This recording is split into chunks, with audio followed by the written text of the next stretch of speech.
Bəzən sağlam doğulduğumuzu düşünürük, amma genlərimiz bizə gözlə görünməyən mirasları da qoyub gedir.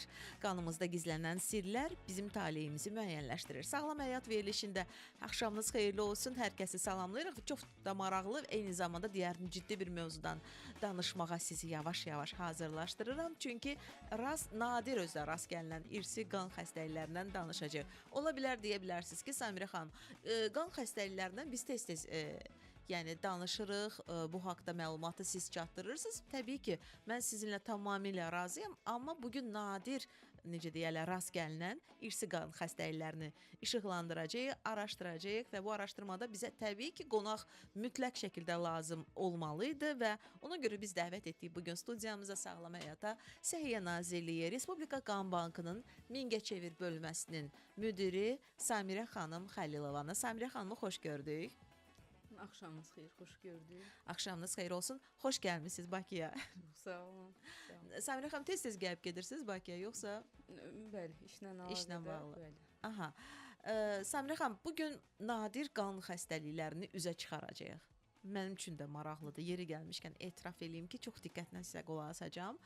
Və ilk əvvəl təbii ki, soruşmaq yəqin ki, lazım gələcək ki, ən çox rast gəlinəni hansıdır irsi qan xəstəliklərinin? Və sonra artıq hissə-hissə onların hər birinə toxunarıq. Başlayaq. Ən çox rast gəlinən nadir qan xəstəliklərinə, yəni talasemiya, hemofiliya xəstəliyi, polisitemiya vera, yəni həqiqi polisitemiya xəstəliyi, von Willebrand xəstəliyi, Diamond-Blackfan sindromu, bu yəqin alimlərin orakvari hüceyrə anemiyası, yəni fərqli qan xəstəliklərdir. Aha, talasemiyanı daha çox eşitmişik. Gəlin etiraf eləyək. Talasemiya xəstəliyinin nə səbəbdən yarandığını bəzən proqramlarımızda biz bu barədə söyləmişik. Amma təbii ki, yenə də ehtiyac var. Bir halda ki, siz də söylədiniz ki, ən çox nadir rast gəlinən qan xəstəliklərindən biri talasemiyadır. O zaman bir daha mənlə gəlir ki, yada salaq. Talasemiya xəstəliyi nədir? Nə səbəbdən yaranır? Əslində talasemiya xəstəliyi nadir xəstəlik sayılsa da, yəni Azərbaycan endemik zonadır. Yəni Azərbaycanda yayılması yetəri qədər var. Yəni ilk dəfə xəstəlik Aranlıq dənizi sahillərində yaşayan əhalidə aşkarlanıb. Yəni ona görə də xəstəliyin adı da elə buradan götürülüb. Talasemiya sözünə talassa sözü dəniz deməkdir. Sonra o əhalinin yəni ki, köç etməsi ilə əlaqədar olaraq, yəni yayılıb xəstəlik. Yəni Azərbaycanda da kifayət qədər talasemiya xəstəliyinin daşıyıcısı var. Talasemiya xəstəliyinin yəni əsas səbəbi hemoqlobin zülalının sintezinin pozulmasıdır. Yəni hemoqlobin zülalının sintezi pozulanda normal hemoqlobin istehsal olunmur, qırmızı qan hüceyrələri normal səviyyədə istehsal olunmur deyə funksiyasını normal yerinə yetirə bilmir. Yəni onun əsas funksiyası oksigenə daşımaqdır toxumalara və qidalandırmaqdır. Yəni forması anormal olduqda, yetərsiz miqdarda olduqda həmin funksiyanı yerinə yetirə bilmir. Və qan hüceyrələri keyfiyyətsiz olduğuna görə vaxtından tez parçalanır və anemiyanın yaranmasına səbəb olur. Amma anemiyadan da elə bir ki, daha ciddi bir. O da ciddi fəsadlara yol aça bilər. Bəli, təbii. Bildiyim qədərilə bir neçə növü var imiş talasemiyanın. İstəyirsiniz o barədə də danışaq, hansı növləri var? Talasemiyanın əsasən ən çox yayılmış növü alfa və beta talasemiya növləridir. Və bunların hər ikisi alfa zincirində, alfa qlobulin zincirində və beta qlobulin zincirində sintezində baş verən pozulmalarla əlaqədardır. Yəni ona görə fərqləri onunla əlaqədardır. Məsələn, alfa talasemiyada alfa qlobulin zincirində baş verən pozğunluqdur və bu 4 dənə genin mutasiyası ilə və yaxud pozulması ilə əlaqədar yarana bilər. Beta qlobulin zincirinin pozulması isə beta talasemiyanın əmələ gəlməsinə səbəbiyyət yaradır. O da 2 genlə idarə olunur. Anladım. Alfa ilə beta arasında fərq çoxdur? Fərqləri adətən yəni klinikası eynidir. Klinika eynidir. Fərqi yəni hansı zincirin defektinlə əlaqədar olmasıdır. Məsələn, alfa talasemiyada 4 gen daşıyıcıdır. 2 geni anadan, 2 geni atadan alır deyənə. Məsələn, bunun hər hansı birində və yaxud ikisində pozulma baş verirsə, xəstəlik o qədər ciddi şəkildə özünü təzahür eləmir. Yəni xəstəlik yüngül formada keçir, minor forması adlanır bu. Bu formada yəni anemiya nəzərə çarpmayacaq dərəcədə olur. Yəni alfa talasemiyanın minor formasının daşıyıcısıdsa əgər bir pasiyent, o xəstəliyin özündə olmamağından xəbərdar olmaya da bilər. Yəni normal qan dəyərləri normal səviyyədə olur. Özündə heç bir əlamət hiss eləmir. 2 genin defekti də olarsa, bu da nəzərə çarpacaq dərəcədə dəyişiklik vermir. Yəni minor forma adlanır, amma 3 gende dəyişiklik olarsa, bu artıq aralıq forma sayılır. Aralıq formada və H hemoqlobinopatiyası əmələ gələ bilər. Bu biraz riskli xəstəlikdir, ciddi göstəriciləri ola bilər. Xüsusən də hamilələr üçün biraz təhlükəli ola bilər, çünki dölün ana bətnində qidalanma problemi yaşaya bilər və normal döl dünyaya gətirməyə bilər. Və 4-cü forması, əgər 4 genin 4-ündə də defekt varsa, problem varsa, bu daha ağır xəstəlik sayılır. Major formasıdır və adətən yeni doğulmuşlarda letallıq yüksək olur deyən bu xəstəliyin daşıyıcısı olan adamlar az olur. Elə mən onu soruşacaqdım. Ən çox kimlərdə rast gəlinir? Deməli, hamilə xanımların adını çəkdiniz, sonra Yox, hamilə xanımlarda yox. Bu xəstəliyin yayılması, yəni cins faktorun əhəmiyyəti yoxdur. Həm qadınlarda, həm kişilərdə eyni qədər rast gəlinə bilər. Amma hamilə qadın məsəl üçün övlad dünyaya gətirəndə qana tələbatı çox olduğuna görə onda daha çox narahatçılıq verə bilər. ümumilikdə kimlərdə daha çox rast gəlinir? O genin daşıyıcılarında, qadınlarda da və kişilərdə də eyni bərabər yayılır. Beta talasemiyada amma o beta qlobulin zincirinin sintezinə 2 gen nəzarət edir. O genin birini anadan, birini atadan alır. Ona görə də o genin birində pozğunluq olubsa, xəstə daşıyıcı olur. Beta talasemiyanın daşıyıcısı olur və yaxud minor forması olur. Onda da heç bir əlamət hiss elə bilməyə bilər xəstə özündə. Yəni daşıyıcı olur, amma anemiyası nəzərə çarpacaq dərəcədə olmur. Amma 2 gende də mutasiya baş veribsə, bu beta talasemiya ya intermedia və yaxud da ağır major forması olur və bu da yəni erkən yaşlardan biruzə verilir. Yəni aşkarlanır ki, bu xəstəliyin daşıyıcısıdır. Samira xanım, xəstəliyin olmasına şübhə nəyə əsasən yaranır? Yəni, şübhəni əsasən ümumi qan analizində bilinə bilir. Adətən uşaqlarda 2 yaşına qədər hiss olunur o. Yəni yeni doğulmuş uşaqda anemiya o qədər nəzərə çarpmır, amma zaman irəlilədikcə uşağın rəngində solğunluq olur, qidalanmasında problem ola bilər, uşaqda təngi nəfəslik ola bilər. Oksigenin normal səviyyəsi olmadığına görə, yəni oksigen toxumalara çatsın deyən ürək yığılmalarının sayı artmış olur. Ona görə də yəni, hiss eləyə bilir valideyn ki, bu uşağın inkişafı normal deyil, yaşıtlarından geri qalır, rəngi bənizi solğundur. Məsələn, uşaqsa əmmə problemi olur, yəni normal qidalana bilmir. Yəni diqqətini cəlb eləyir. Ümumi qan analizinə gedəndə və bu qan analizində hemoqlobin və eritrosit səviyyəsinin, hematokritin aşağı olması ilə yəni, şübhə yarana bilir. Məktəb yaşlı uşaqlarda da biz tez-tez görürük. Həqiqətən belə halsızlıq, yorğunluq, bəzi valideynlər doğrudan da xəbərsizdirlər ki, onların uşaqlarında doğrudan bu xəstəlik ola bilər. Ümumiyyətlə qan azlığı problemi ola bilər. Amma hər şey necə deyirlər, dəqiqini, təsdiqini diaqnozda tapmaq mümkündür. Mən istəyirəm ki, biraz müayinə metodlarından da danışaq. Əsasən hansı üsullardan istifadə olunur? Ən əsas talasemiyanı aşkarlamaq üçün birinci ümumi qan analizi verilir. Əgər ümumi qan analizində məsələn anemiyanın varlığına aşkarlanıbsa, şübhə də varsa ki, talasemiya xəstəsidir, onda hemoqlobinin elektroforiz üsulu ilə müayinəsi aparılır. Burada anormal hemoqlobinlər aşkarlanır. Mən normalda A2 hemoqlobin, F hemoqlobini aşkarlanıbsa və miqdarı da yüksəkdirsə, talasemiya daşıyıcılığının olduğunu göstəricisidir. Yəni o göstərici də nə qədər yüksək olarsa, yəni formanın o qədər ağır olduğunu göstərir. Anladım. Müalicəsindən də biraz danışmağa istəyirəm ki, başlayaq. Çünki çox insanda fərqli düşüncələr var. Tam sağalmaq mümkün deyil. Talasemiyadan indi siz lap dəqiqini bilirsiniz deyə mən istəyirəm sizdən soruşum.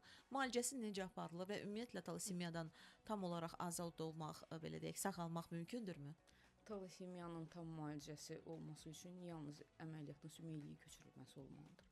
Yəni yerdə qalan metodlar talasemiyanın həyat fəaliyyətini yaxşılaşdırmaqdan ötürü qulluq eləyir. Yəni yeganə talasemiya xəstəliyindən müalicə olunma metodu sümükliyinin köçürülməsidir. Yeganə çıxış yolu? Çıxış yolu odur. Amma müalicə məqsədi ilə də transfuziya edilir. Adətən hemotransfuziyaya üstünlük verilir. Hemotransfuziyada qan köçürülməsi, talasemiyalı xəstələrə qanın köçürülməsi. Yəni minor formalarda, yüngül formalarda daşıyıcılıqda adətən qan köçürməyə ehtiyac olmur. Yəni intermedia formalarında da qan köçürtməyə nadir hallarda ehtiyac olur. Yəni aralıq formada, yəni tam yüngüldə yox, orta formada.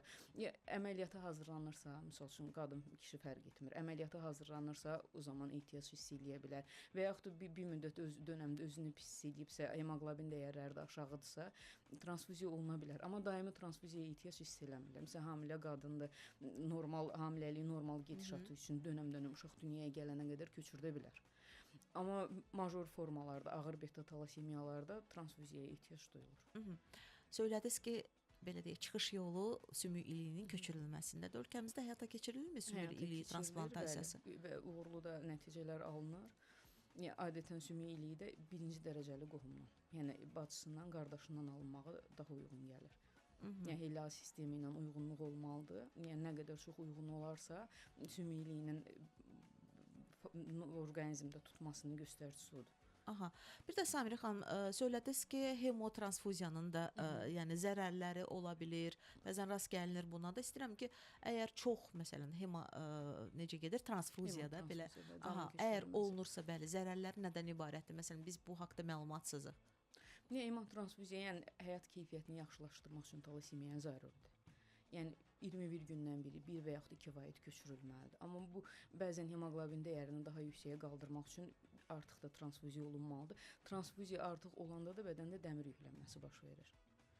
Yəni dəmirin yüklənməsi də çox, onsuz da talassemiya xəstələrinin bədəndə dəmir yüklənməsi prosesi aktiv olur.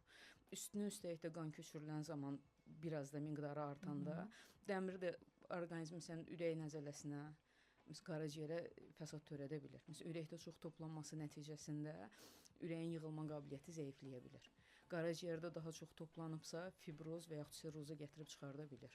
Bütün daxili orqanlarda funksiyasında pozğunluq verə bilir, plus da dalağın böyüməsinə səbəb ola bilir. Təbii, yəni çox səbəblər olar. Əmələ gətirir, bəli. Dəmirin bədəndə də artıq olması, qram mənfi, qram müsbət patogen bakteriyaların, göbələklərin inkişafı üçün bəzən dəmirə ehtiyac duyur bədən.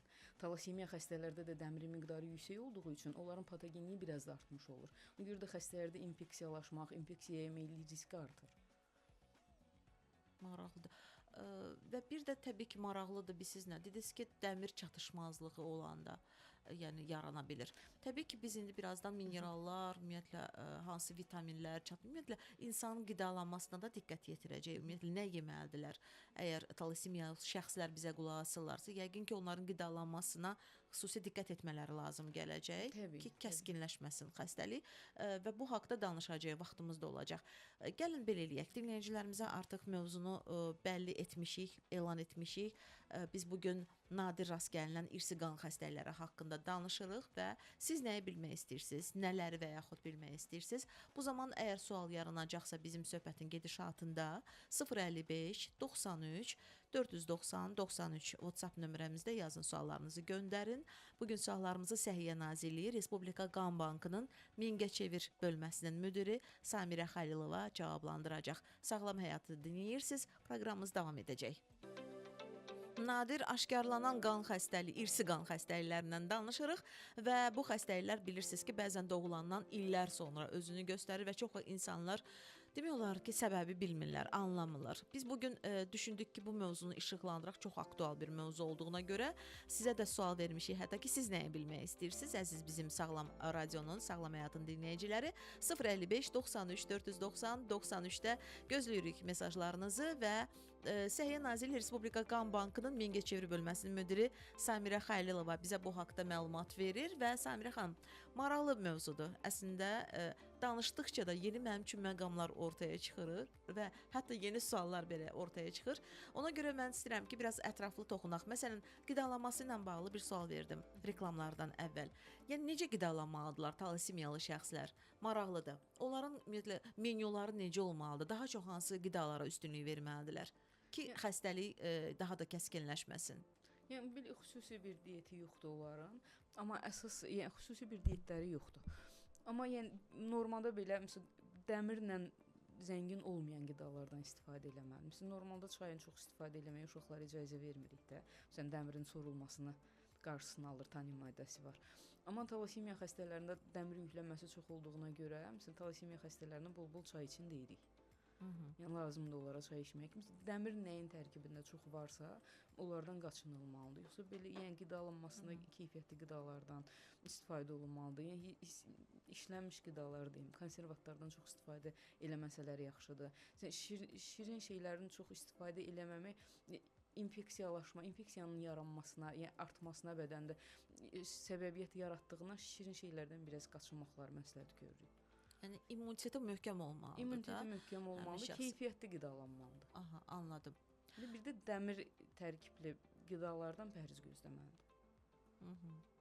O zaman xüsusi bir menyu ehtiyac yəni yaranır da pəhriz menyusuna. Dəmir nəyin tərkibində çoxdursa, məsəl üçün bildiyimiz qidalardan, onlardan uzaq durmalıdır. Aha, aydındır. Səmirə xanım, deyək ki, müalicə olunmur. Talasimiya. Düzdür, siz tam olaraq da söylədiniz ki, sağalmaya da bilir. Ona görə mən oradan elə sualı istəyirəm sizə ünvanlayım. Talasimiyalı şəxslərin gələcəkdə hansı problemlərlə üzləşməsinin şahidi ola bilərik? Nə ola bilər? Məsələn, xəstəliyin fəsadı, ağırlaşması nə ola bilər? Bu müasir dövrdə, yəni vaxtında xəstəlik aşkarlandığına, vaxtında hemotransfuziya olunduğuna, yəni belə fiziki görüntülərində elə bir fərq yaranmır. Yəni normal həyat standartında yaşaya bilirlər. Amma əzəldən ki, gecə aşkarlanırdı, onda ağırlaşmalar, fəsadlar çox olurdu. Əgər qan vaxtında köçürtmürsə və yaxud da düzgün müalicə getmirsə, anemiyaya bağlı bütün fəsadlar ortalığa çıxa bilər. Məsələn, qanın azlığına bağlı ürək çatmamazlığı yarana bilər, qaraciyər çatmamazlığı, böyrəkdə problem yarana bilər, halsızlıq ola bilər, dalağı çox böyümüş ola bilər, boşluqlu sümüklərdə, yəni genəlməsinin nəticəsində skeletin quruluşunda da fərq olacaq. Məsələn, başı böyümüş olur, qarnının ölçüsü böyümüş olur, ətrafları inkişafdan qalmış olur. Bu fəsadlar da yəni son zamanlar müalicəsinə ciddi nəzər yetirdiyinə görə belə şeylər az rast gəlinir. Və siz söylədiniz ki, əsasən valideynlərin hər ikisi, yəni ən belə də pis halda hər ikisi daşıyıcı olarsa, talasimiyalı uşağın dünyaya gəlmə ehtimalı da, riski də artır. Hər iki valideyn talasimiya daşıyıcısı olarsa, yəni uşaqların xəstə olmağa ehtimalı var. Necə? Məsələn, hər iki valideyn talasimiya daşıyıcısı 50% ehtimalla daşıyıcı olacaq uşaq. 25% ehtimal xəstə olacaq, 25% də sağlam. Yəni riskə getməmək üçün planlı uşaq dünyaya gətirmək daha məqsəd uyğundur. O zaman belə bir sual yaranır. Valideynlərdən biri əgər olarsa, yəni hansı daha çox risklidir övlad üçün? Cinsiyyətin önəmi yoxdur, fərqi yoxdur. Hər ikisindən ala bilir geni, hər ikisindən ala bilir. Məsələn, talasimiya xəstəsidirsə, sağlam adamla evlənibsə, onun uşağı talasimiya daşıyıcısı olacaq. Övlad sahibi olacaq. Yəni talasimiya daşıyıcısı. Məsələn, talasimiya xəstədirsə, evləndiyi, ailə qurduğu şəxs sağlamdırsa, xəstə uşağı olmayacaq. Yalnız talasimiya daşıyıcısı olacaq. Və yaxud daşıyıcı sağlam adamla evlənirsə, yəni düşük faiz ehtimal, 25% ehtimal daşıyıcı olacaq. Amma 75% ehtimalla uşaq sağlam olacaq. Çünki dinləyicimizdən də belə bir sual gəlmişdi ki, talasimiyalı şəxs evlənir, uşaq sahibi ola bilərmi, övlad sahibi ola bilərmi? Talasimiyalı şəxs övlad sahibi ola bilər. Yəni talasimiya daşıyıcısında problem deyil də, xəstədirsə intermedia formada olur. Yəni ağır formalarda adətən deyirlər hamiləlik çətin keçir. Yəni həm ginekoloqun, həm hematoloqun birlikdə xəstəni nəzarətə götürüb axıra qədər idarə eləsələr, döl dünyaya gətirmək olur. Amma adətən yəni intermedia formalarında daha asan başa gəlir. Necə düşünürsünüz? Ümumiyyətlə xəstəliyin qarşısını almaq üçün hər hansı bir tədbir görmək mümkündürmü? Hər hansı tədbir necə deyim? Önləyici tədbirmi deyim? Qarşısını almaq üçün tədbirlərmi deyim? Olur qarşısını almaq. Yəni maarifləndirmə işləri ciddi sürətlə aparılmalıdır. Yəni talasimiya daşıyıcı hər bir indi hal-hazırda nikah analizində, yəni yeni evli cütlərin talasimiya daşıyıcısı olub-olmamağı aşkarlanır. Yəni məlumatda olsalar ki, onlar evlənəndə dünyaya xəstəlikli uşaq gətirə bilərlər. Ona görə də yəni uşağı planlı dünyaya gətirsinlər. Hematoloqla, genetiklə məsləhət və ginekoloq hamısı birlikdə yəni məsləhətli iş görməlidirlər ki, talasimiya genini yavaş-yavaş aradan çıxarılsın. Yəni bunun üçün də əgər hamilə qalınıbsa, 15-ci həftəsinə qədər transabdominal amniyosintezinə material götürülərək dölün sağlam, xəstəlikli və yaxud da daşıyıcı olmağı aşkarlana bilir. Yəni valideynə hamiləliyi sonlandırmaq təklif olunur, amma biraz həssas məqamdır deyə razılıq verməyə bilər hər kəs ona. Ona görə də ən yaxşı metod ekstrakorporal mayalanma ilə uşaq dünyaya gətirməkdir. Yəni bu metodla bədəndən kənarda o yetişdirilən embrionun xəstəliyin daşıyıcısıdır, sağlamdır və yaxud da xəstədir, aşkarlana bilir. Və sağlam döllə də transfer olunsa ana bətninə, yəni 100% sağlam döl dünyaya gətirəcək. Yəni bu üsul doğrudan da bir rahatladıcı bir üsuldur ki, yəni heç olmasa hamiləliyin ilk vaxtlarında yəni insan necə deyim, necə başa salım ki, yəni bir neçə həftə keçdikdən sonra anaya daha çox instinkt yəni olur da, ananın daha çox dölə bağlılığı yaranır. Amma dediyimiz kimi bu ekstrakorporal üsulla əgər mayalanma baş tutursa, mənə gəlir ki, bu instinkt bilmirəm amma Səmirə xanım siz düzəldə bilərsiniz əslində fikrimi.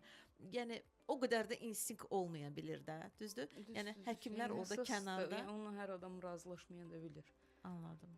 Yəni Bəli, yəni seçim onların da təbii ki, burada müdaxilə mümkün deyil. ona görə də Anladım. əvvəldən işini tədbiri görmək olar ki, yəni o vəziyyətlə üzləşməsin. Bəli. Nigahdan əvvəl ona görə həmişə tövsiyə edirlər ki, tibbi genetik, yəni testlərdən, müayinələrdən keçmək lazımdır. Bu məsələlər ortaya çıxmasın deyə. Və qayıdırıq suallarımıza. Mesajlara baxıram. 055 93 490 93-də yazır dinləyicimiz. Axşamınız xeyirli olsun. Hansı genlər qan xəstəliklərinə səbəb ola bilər? Zəhmət olmasa sualımı cavablandırardınız.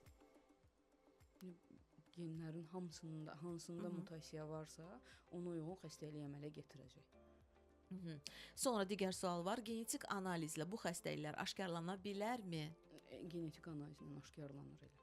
Aha. Sən digər metodlar şübhənin başlanğıcıdır. Yəni hansı xəstəlikdən şübhələnsə, axır məqamda genetik analizlə təsdiqlənir. Valideynlər bu xəstəliklərə dair nə qədər məlumatlıdırlar? Əslində Səmir xanım vurğuladı ki, maarifləndirmə çox önəmlidir. Bəli. İmkan tapdıqca bu barədə söhbətlər aparırsınız. Bu xəstəliklərin heç biri, genetik xəstəliklərin heç biri utanılacaq xəstəlik deyil. Bəli. Ona görə də ailələr gizlətməsə, ətrafında yəni təbliğ eləsələr, xəstəliyin gedişatı haqqında məlumat versələr, maariflənən şəxslər çox olar. Sən talasemiya xəstələrdir. Məsələn, normal talasemiya xəstəliyi dediyim həyat biçimidir, həyat tərzidir. Utanılacaq, ayıplanacaq bir şey deyil. Gizlətməsələr, yəni xəstəliyin fəsadlarını, yəni uşağın məlumatlarını versələr ən azından, məsələn, talasemiya xəstəsi evində olanlar bilir o xəstəlik nədir və o xəstəlik müalicəsi ilə məşğul olan həkimlər bilir. Yəni yerdə qalan əhali əgər evində o xəstə yoxdursa, xəstəlik haqqında məlumat olmur. Əslində bu etik çərçivələr daxilindədir də, yoxsa deyilməli, yəni deyilsə daha yaxşıdır. Yəni gizləniləcək elə. bir durum deyil. Yəni orada gizlədiləcək, utanılacaq bir şey yoxdur. Yəni maariflənmək üçün təbliğ olunmağı mütləqdir. Amma həkimlərə tapşırılır bu barədə ki, yəni məlumat verməsəz daha yaxşı. Yəni ailənin hüququdur mu bu? Yox, anonim saxlanılacaq xəstəlik deyil. Anladım. Yəni bilirəm o mənada soruşmuram. Yəni bəzən valideynlər və yaxud da ailə özü istəyir bu Elə bir ki, şeylərdə o qədər belə qarışmır. bəli, maariflənməsin, sosiallaşmasın. Aydındır. Bir sualım da olacaq sizə. Deməli, oraq hüceyrəli anemiya da var. Və bu da mən indi birazdan öyrənəcəm ki, çox ciddi bir əslində anemiyadır. Əlamətlərini də öyrənəcəm sizdən. Amma hələ ki risk faktorlarını öyrənək. Ümumiyyətlə nədir bu oraq hüceyrəli anemiya? Ya, oraq hüceyrəli anemiya əslində talasemiyanın da ağır proqnozu olan xəstəlikdir. Yəni normada qan hüceyrələri yuvarlaq formada olur. Yəni oksigeni daşımaq üçün elastik olur və damarda qan axını ilə rahat hərəkət etməlidir. Amma oraq hüceyrəli anemiyada əmələ gələn qan hüceyrələri normal quruluşda olmur. Ya oraq formasında olur, ya yarımay formasında olur. Sərt olur və yapışqan olur. Yəni əsas funksiyası da oksigeni daşımaqdır və bu səbəbiyyətdən də yararsız olduğu, keyfiyyətsiz olduğu üçün oksigeni daşımaq funksiyasını yerinə yetirə bilmir. Və üstəlik də elastikliyi olmadığına görə, bir-birinə yapışmaq xüsusiyyəti yüksək olduğuna görə damarları da tıxaya bilər. Damar tıxanıqlığının yaranmasına səbəb ola bilər və o həmin damarlar hansı sahəni qidalandırırsa, həmin sahənin işemiyası, atrofiyası baş verə bilər. Nədir səbəbi Səmir xanım? Səbəbi genetik xəstəlikdir. O da hemoqlobinin əmələ gəlməsində, sintezində yəni sorumlu olan gendə mutasiyanın baş verməsi ilə əlaqədardır. Adətən autosom resessiv xəstəlikdir. Yəni hər iki valideyndə daşıyıcılıq olmalıdır ki, o xəstəlik üzə çıxa bilsin. Əgər oraq-vari hüceyrə anemiyasının daşıyıcısıdırsa valideynlərdən hər ikisi də onların özlərində heç bir əlamət üzə çıxmaya bilər. Çünki həm normal hüceyrələr əmələ gəlir onlarda, həm oraq-vari hüceyrə əmələ gəlir. O normal da qan hüceyrələri olduğuna görə oksigen azlığını bədən hiss eləmir. İki valideyn əgər iki daşıyıcı ailə qurarsa, övladına keçəcəksə, ağır fəsadlarla nəticələnə bilər.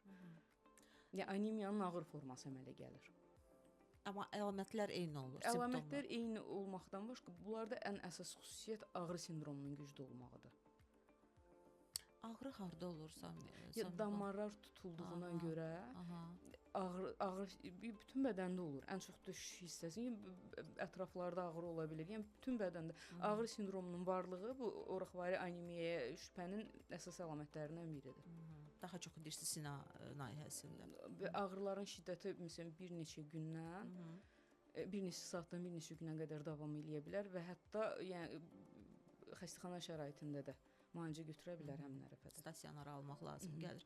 Müalicəsi çətindir, yoxsa necə ümumiyyətlə aparılır müalicəsi? Müalicəsi yoxdur, müalicəsi yoxdur. Yəni genetik xəstəliklərin əksəriyyətində olduğu kimi, yəni simptomatik müalicə aparmaq olar. Məsələn, ağrı sindromu başlayıbsa, ağrını kəsmək üçün ağrı kəsicidən istifadə oluna bilər.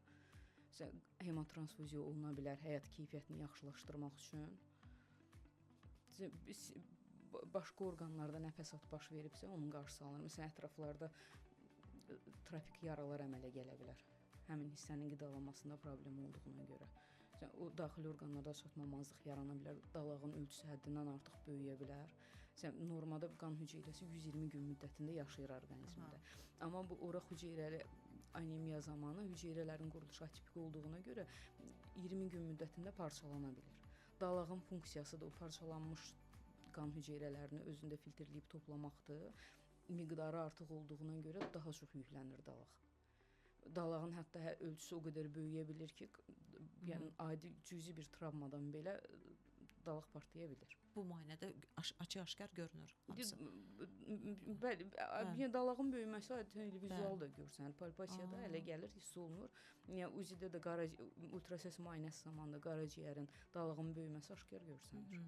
Bir də Samirə xanım, bayaq bir qəribə bir ad çəkdiniz irsi qan xəstəliklərindən. Deyim də sizə von Willebrand. Von Willebrand xəstəliyi. Bu da alimin adı ilə.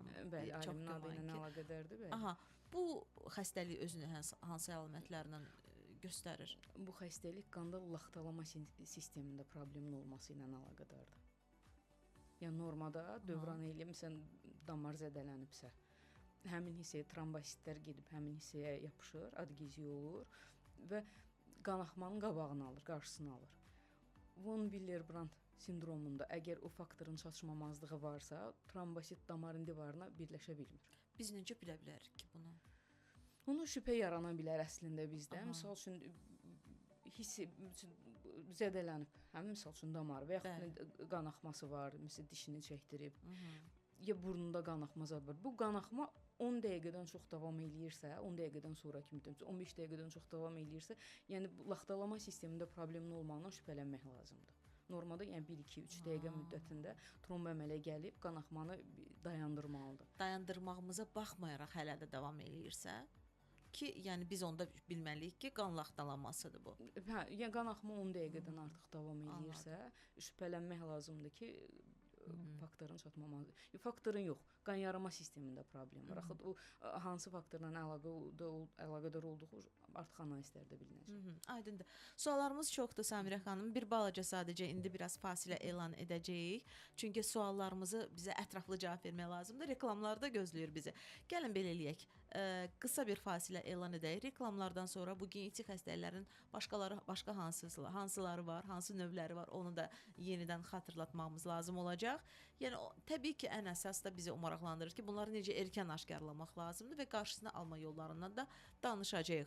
Bugün suallarımızı əziz dinləyicilərimiz cavablandırır. Səhiyyə Nazirliyi Respublika Qan Bankının Mingəçevir bölməsinin müdiri Samirə Xəlilova və sizin də suallarınız varsa, həmişə olduğu kimi gözləyirik. WhatsApp nömrəmiz 055 93 490 93-də. Hal-hazırda sual-cavab şəklində bir çarxımız var. Onu səsləndiririk, sonra reklamlar bizi gözləyəcək. İkinci saata xoş gəldiniz. Əziz Sağlam Radionun Sağlam Həyatın dinləyiciləri. Mikrofon önündə mənəm aparıcınız Samirə. Həftənin 4-cü günündə mövzumuz çox aktual bir mövzudur. Nadir rast gəlinən irsi qan xəstəliklərini araşdırırıq bərabər şəkildə. Hətta birinci saatda biz talasimiyadan danışdıq. Sonra von Samirə xanım kömək eləyin də onu. Necə? Willebrand. Willebrand bəli xəstəliyinə toxunduq. Birazdan bu haqqda biraz geniş məlumat əldə etmək yenə də istəyəcəm. Çünki bəzi məqamlar var, orada qaranlıq qaldı. İstədim ki, ikinci saatı keçid alaq, sonra artıq bu barədə danışaq. Suallarımızı Səhiyyə Nazirliyi Respublika Qan Bankının Mingəçevir bölməsinin müdiri Samirə Xəlilova cavablandırır. Siz də kənarda qalmayın. Çünki bizim üçün çox belə deyək, maraqlıdır sizdən gələn mesajlar. İnanın ki, elə bir ki, bəzən elə suallar verirsiniz ki, mən deyirəm, necə olur bu mənim məsələn ağlıma gəlmədi verilişin gedişatında. Ona görə afərin deyirəm və beləcə templə də davam eləyin. Hər birimizin necə deyirlər, bir qanunda həyat yaşayır, amma bəzən bu həyat irsdən gələn bir gizli xəstəliklərlə də sınanılır. Bu gün o sınaqlardan danışırıq, nadir irsi qan xəstəliklərindən. Samirə xanım, elə o məşhur Willebrand xəstəliyini bir balaca yenə də araşdıraq. Biz əlamətlərini öyrəndik, amma indi istəyirəm ki, daha geniş, məsələn, bu xəstəliyin olmasından şübhələr nədən əsasən yaranır, diaqnostikası necə, düzdür bir balaca dediniz diaqnostikadan, məsələn, necə qoyulur ən əsas dəqiqləşdirmək üçün bu diaqnozu, hansı üsullardan istifadə edirsiniz? Müalicəsindən təbii ki, istəyəcəm, toxunasınız, hansı vasitələrdən ən çox istifadə olunur və söz sizdədir. Bu xəstəliyin olmasını bəzən bilməyən də bilərlər. Yəni daşıyıcı o xəstəliyin olduğunu bilməyə bilər. Sən adətən 3 tipi olur. Birinci tipdə yəni faktor bədəndə istehsal olunur, sintez olunur. Amma yetərli miqdarda olmur deyənə, yəni qanaxmanın biraz müddəti uzanmış ola bilər. İkinci tipdə faktor sintez olunur bədəndə. Amma sintez olunan faktora bədən reaksiya vermir. Yəni keyfiyyəti yerində olmur. Məsələn, kəmiyyət göstəricisi qədərincə olur, keyfiyyəti yetərli olmur. Bu da ciddi qanaxmalara səbəb olmaya bilər. Yəni bu iki tipin ikisi də varsa əgər, adətən də qadında kişi də bərabər paylanmış olur. Yəni hər ikisində rast gəlinir, amma 60% hallarda daha çox qadınlarda rast gəlinir. Nə zaman aşkarlanır? Məsələn, aybaşı qanaxmaları zamanı şiddətli ola bilər. Yəni səbəbini bilməyə bilirlər. Məsələn, yaralanmalar zamanı qeyd elədim. Məsələn, travma alıbsa və yaxud da diş çəkdiribsə, həmin vaxt qanaxmaların miqdarı biraz artıq ola bilər. Yoxsa ona görə, məsələn, travma almayıbsa, qanaxması yoxdursa, o xəstəliyin özündə olduğundan adam şübhələnməyə də bilir. Amma üçüncü tip forma ağır formadır və hemofiliyində qeyd eləyəcəm, o xəstəlik barədə də məlumat verəcəm. Ağır formada, şiddətli formada keçə bilir. Onun varlığı olan zaman xəstə şübhələnə bilir. Hətta hemofiliyanın olduğundan da şübhələnə bilir. Müalicəsi bəs necə, varmı? Müalicəsi adətən birinci, ikinci tiplərdə, yüngül formalarda müalicəyə adətən ehtiyac olunur. Yəni simptom, prosedura gedəcəksə, hər hansısa bir əməliyyat olunacaqsa, qanlı prosedura həyata keçiriləcəksə, önləm alına bilər. Məsələn, aybaşı qanaxmaları şiddətlidirsə, hormonal kontraseptivlər təyin oluna bilər ki, həmin vaxt qanaxma biraz dayanmış olsun. İndi belə ciddi bir müalicəyə ehtiyac hiss olunmur. Üçüncü formada amma müalicəyə ehtiyac olacaq. Onda faktorun infuziya şəklində bədənə yeridilməsi lazım olacaq. Elə bil bu xəstəliyi və yaxud biraz əvvəl səslənən talasimiya ilə bağlı danışanda hamilə xanımları xüsusi vurğuladıq. Elə burada da mən bir daha o sualı vermək istəyirəm. Hamilə xanımlar daha çox nəyə diqqət etməlidirlər, əgər bu xəstəliyin daşıyıcılarıdırsa, belə deyək? Hamilə qadınlarda von Willebrand faktoru yəni fizioloji olaraq 2-3 dəfə normadan çox artmış olur. Yəni birinci adətən məsələn düşük və yaxud abortu olan hamilə qadınlar daha diqqətli olmalıdır. Demək ki, onların bədənində o faktor yetəri qədər sintez olunmur. Amma ikinci trimestrdə miqdarı 2-3 dəfə artmış olduğuna görə qadınlarda az riskli olur. Amma doğuşdan dərhal sonra faktorun miqdarı kəskin sürətdə aşağı düşdüyünə görə qanaxma riski yüksək ola bilər. Ona görə də doğum yəni həyata keçirmiş qadınlar 3 həftə müddətində ginekoloq və hematoloqun daimi nəzarətində olmalıdır. Yəni qan itirmənin miqdarı çoxdursa, mütləq hemotransfuziya olunmalıdır. Gəlirik yavaş-yavaş digər irsi qan xəstəliyinə. Adını çox eşitmişik. Talasimiya ilə bərabər hətta deyərdim onun adını sadalayırıq. Söhbət hemofiliyadan gedir. Biraz əvvəl də siz bu haqqda məlumat verdiniz və mənim üçün maraqlıdır ki, hansı xəstələrdə bu, daha doğrusu kimlərdə bu xəstəlik aşkarlanır? Növləri bunda da mı çoxdur? Rast gəlmə tezliyi mənim üçün maraqlıdır. Nə qədərdir? Ümumiyyətlə fərq nədədir? Hemofiliyada geniş yayılmış irs və proqnozu ağır olan xəstəliklərdən biridir. Yəni müalicəyə çətin müalicə də olunmur daha doğrusu. Yəni gedişatı çətin olan xəstəliklərdən biridir. Qanın laxtalama sistemində burada da problem yaranır. Von Willebrand sindromundan fərqli olaraq bu laxtalama problemi məsələn X xromosomunda yerləşən faktorlardan, laxtalanma proteinlərinin çatmamazlığı ilə əlaqədardır. Və bu faktorların hamısı ikisi də X xromosomunda sintez olunur. Yəni 8-ci və onun 9-cu faktorların çatışmamazlığıdır. Yəni ya olur hemofiliya A 8-ci faktorun çatışmamazlığı ilə əlaqədir. 9-cu faktor çatışmırsa hemofiliya B adlanır. Nadir hallarda da hemofiliya C rastlanır. O da 11-ci faktorun çatışmamazlığı ilə əlaqədardır. Yəni qadınlarda ən çox rast gəlinir. Qadınlarda rast gəlinməyinin qadınlarda daha doğrusu rast gəlinmir. Qadınlar daşıyıcısı olur. Qadınlarda 2 X xromosomu olduğuna görə və bu faktorun da çatışmamazlığı X xromosomunun zədələnməsi ilə əlaqədar olduğuna görə qadında da 2 xromosom var, X xromosomu. Ona görə də daşıyıcı olur, amma kişilərdə bir X, bir Y xromosomu var və o Y xromosomu bu xəstəliyə heç bir aidiyyəti olmadığına görə əgər oğul anadan o həmin daşıyıcı X xromosomu alıbsa mütləq ki xəstə olacaq. Hemofiliya xəstəsi olacaq. Yəni normalda adətən hemofiliya xəstəliyi kişilərə məxsus xəstəlikdir. Qadınlar yalnız ötürücü funksiya daşıyır. Yəni qadınlarda düzdür ötürücü funksiya daşıyır. Sadəcə daha çox tez-tez rast gəlinmə səbəbi bəlli deyilmi? Qadınlarda rast gəlinmə səbəbi nadirdir. Kişilərdə daha çox rast gəlinir. Qadınlarda yalnız bir halda rast gəlinə bilər ki, daha doğrusu nadir hallarda. Nadir hallarda rast gəlməsi qadınlarda 2 X xromosomu olduğuna görə o X xromosomunun biri də sağlamdırsa, faktorları yetərin qədər sintez eləyir. Bədənə ehtiyacı olan qədər faktorlar olur bədəndə. Ona görə də o xəstəliyin yalnız ötürücüsü ola bilir. Nadir hallarda da olsa qadınlar xəstəliyə, yəni daşıyıcı xəstəlisi ola bilirlər. Bu zamanda adətən qohum evlilikləri ilə əlaqədar olur. Məsələn, hemofiliya geninin daşıyıcısı o nəsildir. O nəslin nümayəndəsi qadınla kişi evlənibsə, kişidə də X xromosomu xəstəliklidir. Qadında da həmin defektdirsə, ikisi birləşəndə, yəni cüzi hallarda da olsa qadınlarda da ola bilər və gedişatı da ağır olur. Çox həyati riskləri var. Həyati riski çoxdur. Çünki məsələn yüngül formalarda, məsələn 8-ci və yaxud 9-cu faktorun miqdarı 5-50% arasında sintezi varsa, elə bir ciddi fərq olmur. Və yaxud 1-5 arasındadırsa da, yəni orta dərəcəli sayılır hemofiliya xəstəliyi, az risk daşıyır, amma 1%-dən aşağı olarsa faktorun bədəndə miqdarı, yəni adi toxunmadan belə, yəni bir travma almasa belə xəstə qanaxma ola bilər. Spontan qanaxmaları olur xəstənin. O zaman yanaşmanız necə gedir? Müalicəsi ümumiyyətlə necə aparılır bu kimi xəstələrin? Müalicəsində ən birinci travmadan qorunmaqdır. Yox, məsələn, artıq baş verib, məsələn. Bu xəstəlik müraciət ediblər. Bizə yox, məsələn, adətən qanaxma ilə təbii, yəni sonradan təbii tədbirlər görülür. Acil şöbəsinə bizdən yəni qan ehtiyatı istəyə bilərlər, təmin olunur xəstələr. Yəni mümkün qədər travmadan qaçınmaq lazımdır. Ağır fiziki işlərlə məşğul olmalı deyil. Yəni adi bir toxunmadan belə qanaxma yarana bilir. Dəraltı hematomalar əmələ gələ bilər, oynaq qanaxmaları ola bilər. Ona görə də yəni, xəstələr maksimum dərəcədə travma almaqdan özlərini qorumalıdırlar. Aydındır. Yəni, qanaxma da başlayıbsa əgər, qanaxmanı dayandıracaq tədbirlər görülür.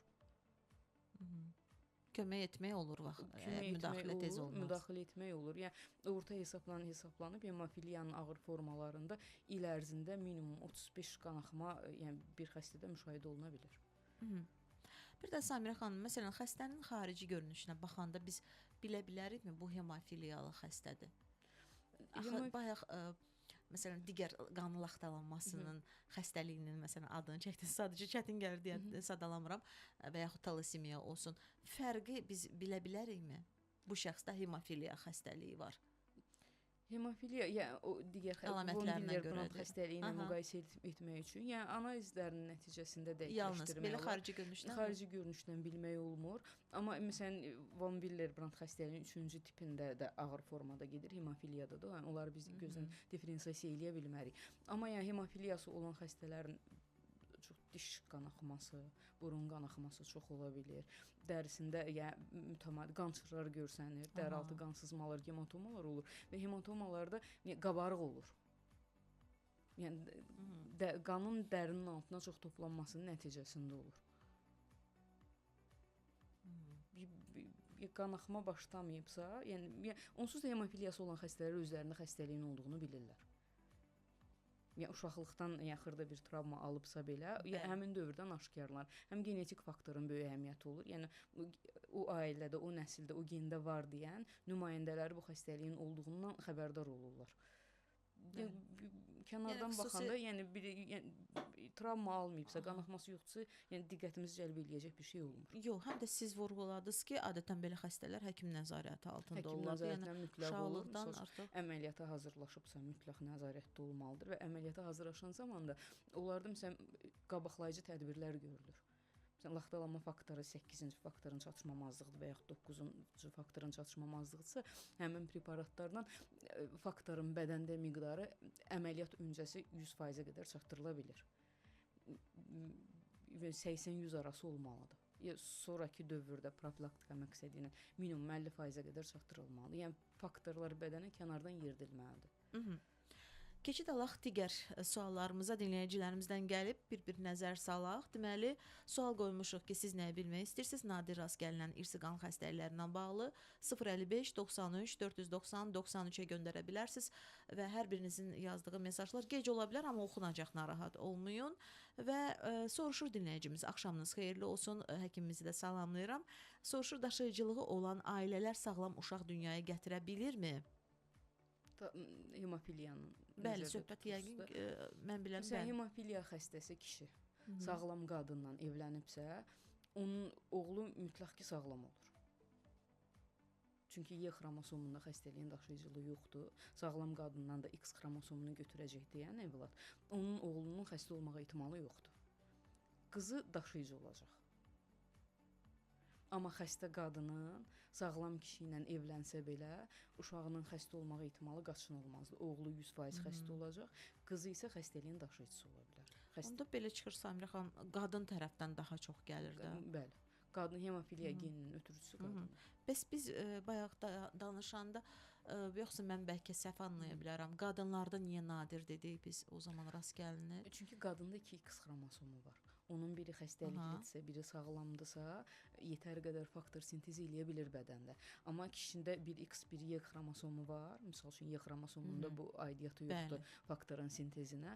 Yəni X-in birini anadan götürür deyən, o götürdüyü X-də xəstəliklidirsə 100% xəstə olacaq. Dünyaya gələn qız uşağıdırsa, deməli risk altında olur.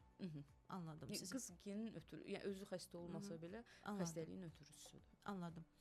Və gəlirik digər bir anemiyası olan xəstəliyi, növbəti xəstəliyi, Blackfan səhv etmirəmsə, yoxsa Diamond Blackfan anemiyası. Diamond Blackfan iki alimin adının birləşməsindəndir, pediatrlarım. Və kimlərdə olur? Tanıyaq bu anemiyanı da, mənim üçün də maraqlıdır. Yaranma səbəbləri nədən əsasən olur? Rast gəlmə tezliyi nadirdirmi, yoxsa tez-tez rast gəlinir? Nadir rast gəlinən xəstəlikdir. 1 milyonda 7 adamda rast gəlinə bilən xəstəlikdir. Ona görə bəzən bəlkə adını çox az eşitmişəm. Yəni cinsiyyət faktorunun əhəmiyyəti yoxdur. Həm qadınlarda, həm kişilərdə eyni bərabərdə rast gəlinə bilər. Bu anemiyada ribosom zülalı geninin 19-cu xromosomda ribosom zülalının sintezi geni var. Orada gedən mutasiyanın səbəbindən yaranır.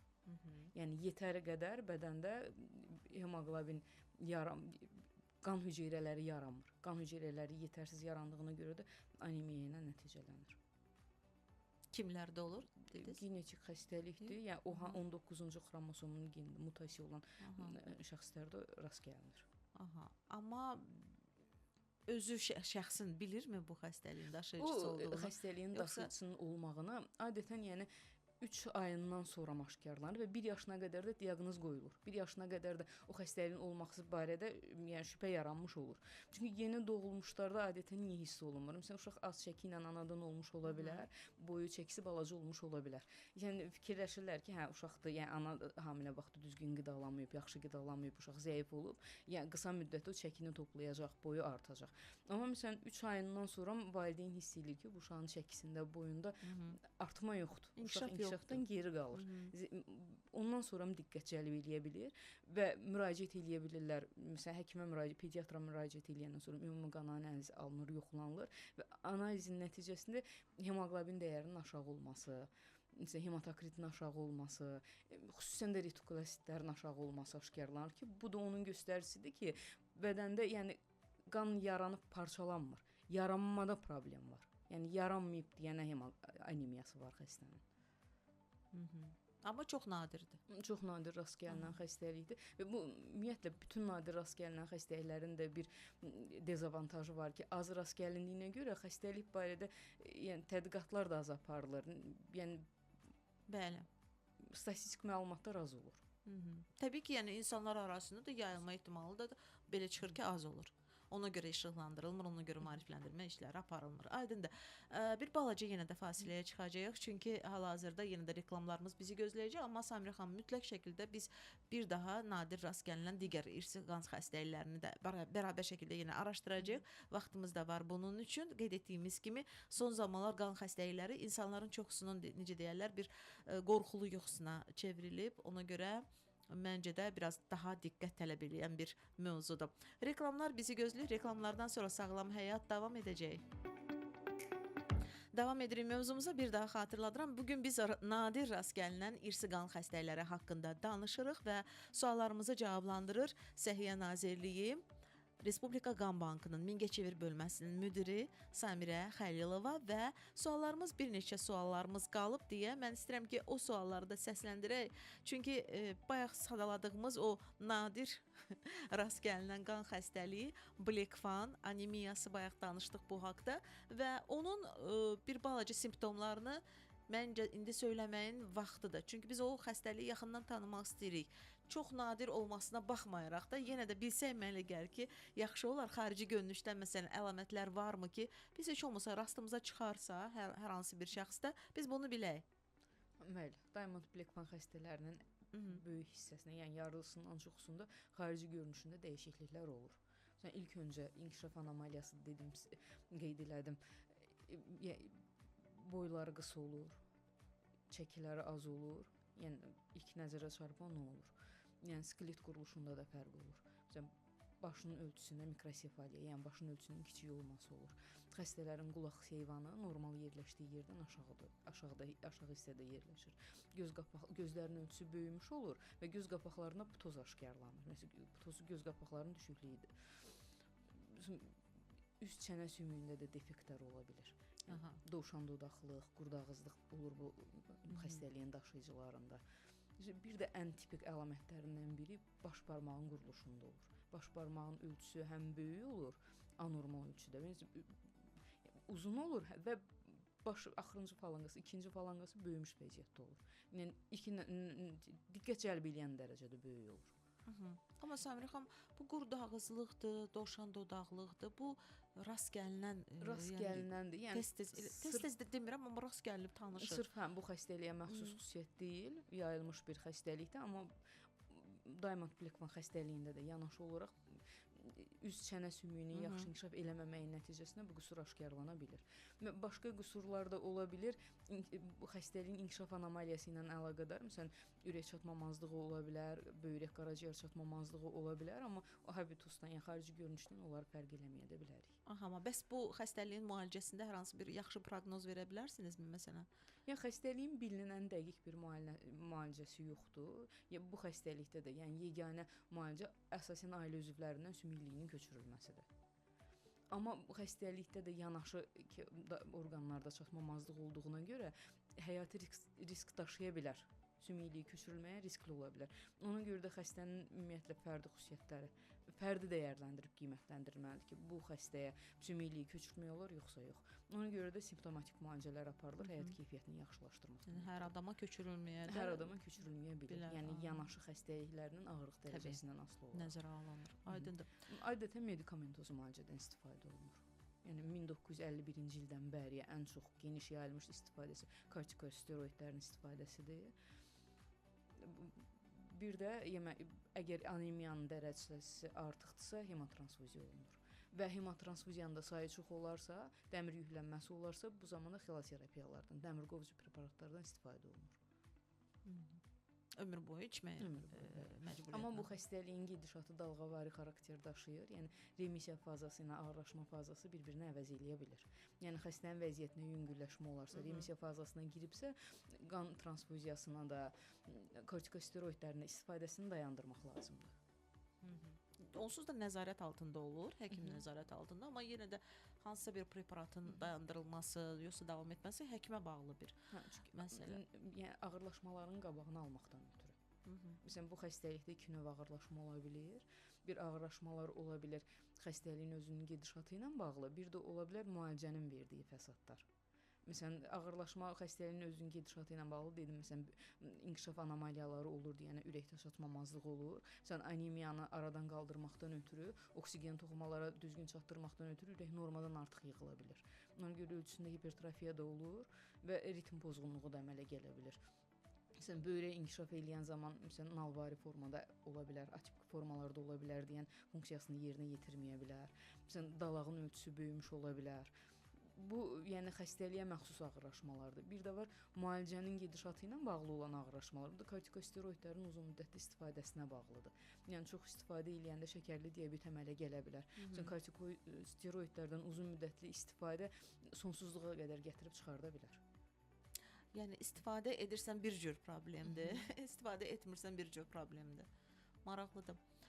Və yəqin ki, bugün olan sonuncu bir nadir irsi qan xəstəliyində izahatına başlayaq. Maraqlıdır, adı da polisistemiya. Polisitemiya. Nədir bu?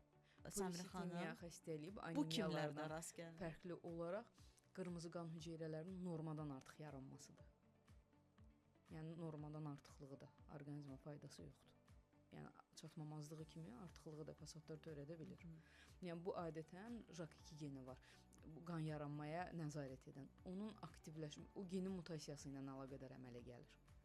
Yəni normada böyrəklərdə eritropoietin sintez olunur və bu eritropoietin hormonunun vəzifəsi kök hüceyrələrinin, hemopoietik kök hüceyrələrinin reseptorlarını qıcıqlandırır. Onlar JAK2 genini aktivləşdirərək qan hüceyrələrinin bölünərək çoxalmasına nəzarət eləyir. Yəni normal səviyyəyə çatanda da reaksiya dayanır.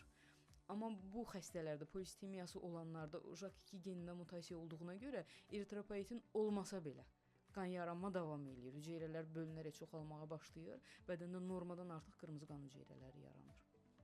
Yəni qanın qatılaşmasına səbəb olur. Konsentrasiyası artır, dövranı çətinləşir, yəni qan qatılaşır. Bəs diaqnozu nəyin əsasında qoyursunuz? Diaqnozu ümumi qan analizinə baxılanda bilinir. Kifayət edir. Yəni normada hematokrit, yəni qanın qatı hissəsi deyilsə, formalı elementlərinin göstəricisidir, 45 olmalıdır. Amma polisitemiya xəstələrdə bu rəqəm yüksəlmiş olur, hemoqlobin dəyəri yüksəlmiş olur, eritrositlərin miqdarı artmış olur. Yəni trombositlərin, leykositlərin miqdarı olduğu qədər qalmış ola bilir. Amma miqdarında yüksək artıqlıq olur deyən diqqət cəlb eləyir. Sonrakı etapda analizin dəqiqləşdirməkdən ötürü diaqnozuna başqa instrumental laborator müayinə metodlarından da istifadə olunur. Məsələn, sümük iliyin biopsiyası aparılır, qan hüceyrələrinin normadan artıqlığı nəzərə çarpılır orada. Ultrasəs müayinəsi ilə daxili orqanlara baxılır, məsələn, ölçülərində böyümə aşkarlanır. Bir də JAK2 geninin mutasiyası genetik analiz nəticəsində aşkarlana bilir. Amma kimlərdə rast gəlinir? Ən çox risk altında olanlar kimlərdir? Xəstəlik həm qadınlarda, həm kişilərdə rast gəlinə bilir, yəni eyni dərəcədə. Adətən amma kişilərdə rast gəlinir. 40 yaşdan yuxarı genində də polistemiyaya şübhə olan hər bir şəxsdə əmələ gələ bilir. Yəni genetik autosom dominant xəstəlikdir. Yəni ailə üzvlərindən birində varsa, övladlarına ötürülmə ehtimalı yüksəkdir. Və adətən də 60 yaşından yuxarı kişilərdə aşkarlanır, amma yəni 40 yaşında adamda da görülə bilir. Maraqlıdır. 60 yaşında şəxsdə də aşkarlana bilir, biraz gənc yaşında da. Gənc yaşda da adətən də kişilərdə aşkarlanır. Amma yəni ümumiyyətlə sadaladığınız demək olar ki, bu qan xəstəliklərinin əksəriyyətində mən belə başa düşdüm kişilərimizin biraz şansı elə bir ki, necə deyim, xəstəliyə daha çox yoluxma şansı yüksək çıxdı. Yoxsa səhv edirəm? Yox, bu xəstəlikdə kişilərdə qadının orqanizması fizioloji qan itirməyə meyillidir. Məsələn, bir yaş dövrünə qədər qan itirir deyən hemoqlobin dəyərinin o qədər yüksəlməsi olmur. Amma polisitemiyalı qadınlarda var. Aha, aydındır. Bir də Samirə xanım, bir sualım da olacaq. Məsələn, ümumiyyətlə lazım gəlirmi həyat tərzində hər hansı bir dəyişiklik etmək? Yəni xəstəlik biraz yüngül keçsin, biraz fəsadlar olmasın, ağırlaşmalar olmasın. Yüngülləşdirmək üçün hər hansı bir dəyişiklik lazım gəlirmi həyat tərzində? Məsələn, qidalanma deyə bilərsiniz ki, bunlara diqqət etmək lazımdır. Polisemiyalı xəstələrin xüsusi bir ciddi bir diyeti yoxdur olmasına. Amma həyat tərzində həmişə oksigen azlığı olan mühitdə olmağı məsləhət görülmür. Çünki oksigen azdırsa, oksigenin bərpa eləməkdən ötürü daha onsuz da bu normadan artıq qan hüceyrələri sintez edir. Biraz da artacaq. Məsələn, sağlam həyat tərzi keçirməyə vacibdir. Spirtli içkilərdən, siqaretdən uzaq durmağa vacibdir. Qidalanmasında da məsələn meyvə tərəvəzi üstünlük verməlidir. Qırmızı ət məhsullarına, yəni qanı artıra biləcək qidadan uzaq durmaq, məsələn qızardılmış olsun, hisə verilmiş olsun, şirniyyatdan olsun, uzaq durmağı vacibdir. Daha da aktivləşdirir, ona görə demək istəyirsiniz də. Aydındır. Bax belə, mən elə gəlir ki, kifayət eləyir bugünkü mövzumuzun bu qədər, yəni geniş bir tərzdə, geniş bir izahatının verilməsində məncə kifayət eləyir. Bir polisemiya xəstələrinin müalicəsinin haqqında da bir qeyd edeyim ki, bu xəstəliyin müalicəsi üçün, yəni yeganə flebotomiya, yəni qan vermə bu xəstəliyin müalicəsində ən üstün müalicə metodu sayılır. Yəni donor olmaq. Donor olmaq deməzdim. Yəni ona da polisemiya xəstəsi donor ola bilməz niyə? Yəni qan vermək onun özünün sağlamlığı üçün heç bir ziyanı yoxdur. Amma o qanı hazırlayıb ki, biz resipiyentə verəcəyik, onun sağlamlığına təhlükə törədə bilər. Ona görə də adətən donor olmağı məsləhət görülmür. Amma xəstəliyin müalicəsi üçün yeganə ən effektiv üsul flebotomiya, yəni daimi qan verməkdir. Donor kimi yox, bədəndən qanın götürülməsidir. Onun sıxlığını da hemoqlobinin dəyərinə əsasən həkim təyin edir.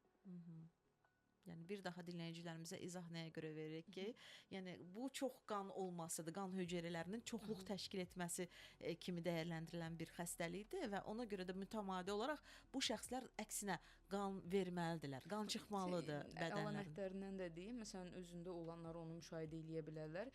İlk başlanğıc dövrlərdə xəstə özündə əlamət hiss eləməyə bilər. Amma xəstəliyin gedişatında, yəni irəlilədikcə sən baş dönməsi, baş gicəllənmə hiss eləyə bilər, qulaqlarda küy eşidə bilər, sən ayaqda yanma hissi, göynəmə hissi ola bilər, xüsusən də isti su ilə yuyunduqdan sonra göynəmə hissinin daha çox artmağı ola bilər. Məsələn, bunun yaranmasının səbəbi də qan hüceyrəsi ki, çoxdur bədəndə, parçalama məhsulu da çox olur. Bu zaman histaminlər sintez olunur bədəndə, o histamin də dərini qıcıqlandırır. Bir də, məsələn, mədənin turşuluğunun sekresiyasının artmasına səbəb ola bilir deyənə, mədədə peptik xoralar əmələ gələ bilir. Məsələn, polisistemiyası olan xəstələrdə xora əmələ gətirmə ehtimalı normal şəxslərə nisbətən 4 dəfə artıqdır. Podaqa xəstəliyi inkişaf edə bilər onlarda. O da sidik turşusunun normadan çox olması. Sidik turşusunun normadan çox olur deyən, həm podaqa xəstəliyi də əmələ gələ bilir, böyrək daşları əmələ gələ bilir. Bilirubin əgər miqdarı çoxalıbsa, öd daşının əmələ gəlməsinə səbəb ola bilir. Adətən xarici görüntüsündən polisemiya xəstələrini ayırd eləmək olur. Yanaqlarda, əlinin, ovucunun iç hissəsində yəni dərinin rəngi bənövşəyə çalan qırmızı, tünd qırmızı ola bilir. Təzyiqi yüksək ola bilir, trom əmələ gətirmə ehtimalı yüksək ola bilir deyən infarkt, insult riskini daşıyıcı xəstələrdir. Hər bir orqana təsir edir. Hər bir orqana təsir edir və bu xəstəliyin də bir dezavantajı var ki, normadan çox ki sintez olunur qırmızı qan hüceyrələri. Bir müddətdən sonra bu proses o qədər davam eləyir ki, hüceyrələr artıq parçalanma ehtiyatını itirmiş olur və ən yaşlı vaxtlarında da bu xəstələrdə əksinə anemiya inkişaf eləməyə başlayır. Bu səfər də qan köçürtməyə ehtiyac hiss eləyirlər. Ona görə bəlkə yaşlı adamlarda həmişə qan azlığından şikayətlənirlər, daha çox rast gəlinir buna. Fikir verirsinizsə. Yaşlı adamlarda qan azlığının səbəbi əslində 60-65 yaşdan sonra ümumiyyətlə məsələn polistemiyası olmayıb da normal olan adamlarda da qan yaranmanın aktivliyi azalmış olur, rezerv tükənmiş olur deyən əvvəlki qədər sintez olunmur. Ona görə də hemoqlobin düşüklüyü olur. Biləm, təşəkkür edirəm sizə Samirə xanım. Və bir neçə təbii ki biz bugün sayənizdə irsi qan xəstəliklərindən öyrəndik, nadir tapılan qan xəstəliklərindən öyrəndik ki, hansıları ən çox rast gəlinir. Yəni bu nadir olsa da amma yenə də rast gəlinir. Adlarının Onların arasında adları məlum olanlar da var idi, düzdür, naməlum olanlar da var idi. Sayənizdə bu haqqda da məlumatımız oldu. Yəni mən belə başa düşdüm, irsi qan xəstəlikləri genetik kodumuzda olan dəyişikliklər nəticəsində yaranır və nəsildən nəsilə ötürülür. Sadəcə bu zəncir nə vaxt qırılacaq? Yəni biz buna ən çox yəqin ki, köklənməliyikmi deyim, müəyyən bir işlərmi aparılmalıdır, tədbirlərmi görülməlidir, daha çox söhbətlər, bu kimi proqramlarmı yəni efirlərdə olmalıdırmı ki, insanlar maariflənsinlər. Bəlkə o bayaq söyləyir sizə, yəni xüsusi regionlar var ki, orada evlilik qəti şəkildə icazə verilmir də. Yəni nə qədər bir var əmi qızı, əmi oğlu evlənir. Bir də var ki, heç belə uzaq bir qohum evliliyi də, yəni bu xəstəliklərin birbaşa olaraq yəni yaranmasına gətirib çıxara bilər ya və həmin cütlüklərdən ən çox da bax belə uşaqların doğulma ehtimalı yüksək olduğuna görə biz bu gün bu mövzunu işıqlandırdıq. Təşəkkür edirəm. Gəldiyinizə görə, maraqlı söhbətə görə. Dəvətiniz üçün təşəkkür edirəm.